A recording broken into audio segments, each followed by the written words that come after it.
One of the facets of self-aware consciousness is the thinking mind. The thinking mind assigns meaning in a context that is ever-changing, a spectrum of perception, and the tool through which the thinking mind creates order in the chaos, assigns meaning to nothingness, is the tool of language. Language is used in two ways: nonverbal communication, which is more of an instinct mind, and verbal communication, which is more of a self-aware mind. Nonverbal instinct doesn't have a creative aspect to it, whereas verbal self-awareness has the potential to be a creative agent. But the whole of language is what is required to synchronize the data collected by the senses into a configuration of reality. This is the thing that you're using to think anything or speak anything. Without it, you would be rendered unfunctionable. This is what enables us to even be in the position to ask the questions of who, what, when, where, why, and how. So who is consciousness? Who is the who of speech? The closest we could come to answering that question would be to say that it is unmanifested creation. This is what we ultimately are. This is the who of consciousness, the who of speech. Simply put, a potential, a stillness, an emptiness, a nothingness. This is a state of no conditions. Unmanifested creation always has the freedom to manifest and create. Unrealized potentials can become realized possibilities. And this is the mother of all causes. The impulse of non-manifested creation to create. A pulsing impulse. Out of a source comes all things, which all inevitably end up returning to the source. In the stillness, in the nothingness, suddenly there is a cause, which creates a condition. The condition is just a reflection of the cause. Conditions cannot exist independently of causes. It is the cause that creates the condition. There is no reflection without some type of visual manifestation. Without a listener, there is no sound. Smell, taste, and touch do not exist in and of themselves. Because of the intent of one who smells, there are things to be smelled. Because of the intent of one who tastes, there are things to be tasted. Because of the cause of one who feels, there are things to be felt. Without an observer, there is nothing to observe. All things perceived are a reflection of a creative impulse.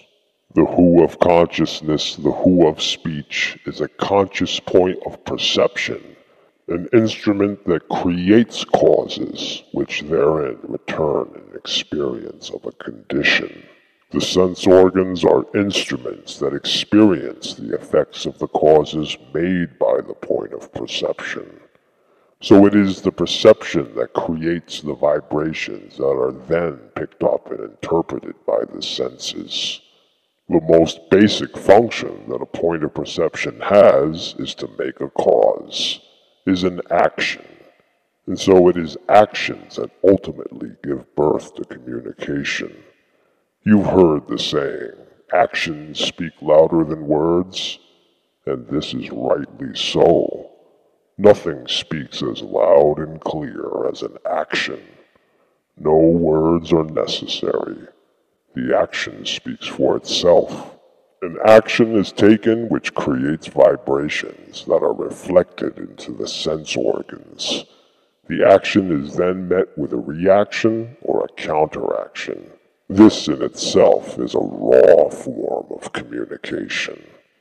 After discovering that actions are met with reactions, communication becomes less direct and more abstract, When the perspective realizes that, based on a foundation of all past actions, it could now signal for a desired effect rather than commit an action for it. It is the visual and audio that accompanies an action that a perception point uses to label and associate with the action. This, in turn, can be conveyed through a signal. The signals are, at first, an initial reaction to the actions, but then culminate into a way of communication through the use of signals without an action. It is the vibrational effects from actions that inspire communication through some form of visual or audible medium. A point of perception's desire and satisfaction of effects through signals gives rise to a complexity of desire for effects. When motivations become unpredictable, more ambiguous, confusing, refined, or deceptive, this in turn creates the need to have the signals become more complex and intricate. And thus a language is born and advanced communication is made possible through the avenues of visuals or sound. Most people, especially men, are very visual-based. It is more primitive. Visual communication came before audible communication. After visuals, sound and hearing became the primary way that communication and sharing of information became exchanged. It is hearing and sound that have the greatest influence on points of perception in creating a more advanced form of communication. The sounds are structured vocalizations that are the substance of a language, whether spoken or in written word. What gives birth to sound is vibration. Spontaneous vibration is what makes creation creation. An event happens that causes vibration. The event is the cause, the vibration is the effect. A vibration, like a sound wave, is born and then dies out. It is only the result of the cause, a temporary condition created. So just the act of vocalization contains raw power. Something that creates vibration, creates speech, which creates language, which creates communication. And through communication, agreements are made. It is these agreements that bring clarity and definition to all that is seen, smelt, tasted, or touched. So language is kind of what brings everything into life. Language all starts off in thought. Language is what gives sense to the thoughts, but then manifests into a perceived reality through communication of language. The thought is but a seed. The language is the fruit. So perhaps it is spoken word that gives everything a reality. The very act of speech itself.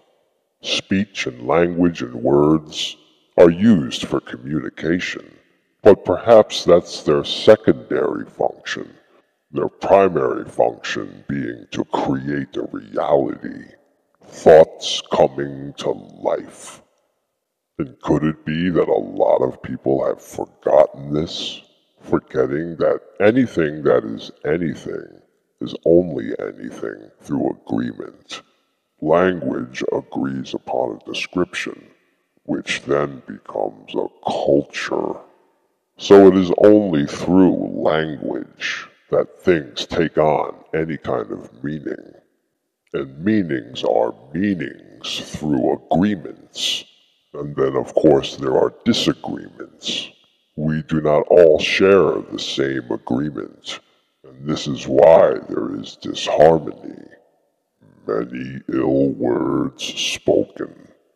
So reality is created through agreements of spoken word, and the realities created through the agreements of spoken word are upheld in the act of communication, a discussion of those agreements,